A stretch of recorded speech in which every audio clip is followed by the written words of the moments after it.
you to be there listening to us as a voice of the voiceless.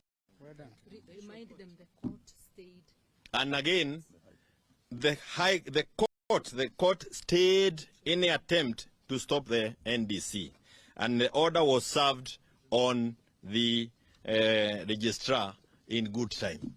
By the way, the order was served on her physically before she even acted on the letters that she is purporting to do. Falsifying government documents is a criminal offense.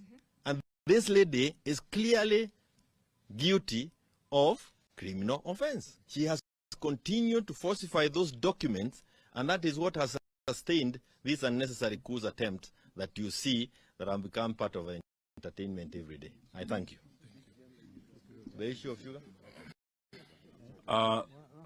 Thank you very much. I've been asked to respond to the issue of sugar and other scandals.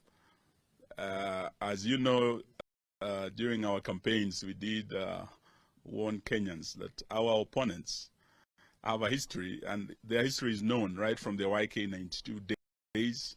The days of corruption and mega scandals are back in Kenya. And we started with the fertilizer scandal. We now have the poison sugar scandal.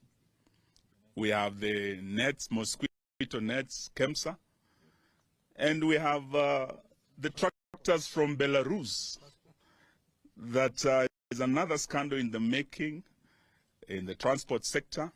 Today, we were just addressing ourselves to the immediate changes that have taken place. But on Tuesday, we will be addressing matters, corruption substantively, and also attempts by Kenya Kwanza to kill political parties. And not just political parties and killing multi-party democracy. Kenya Kwanza wants to kill devolution. As we speak, I heard Governor Kahiga of Nyeri saying on Friday, he'll be shutting down. Where is this money going?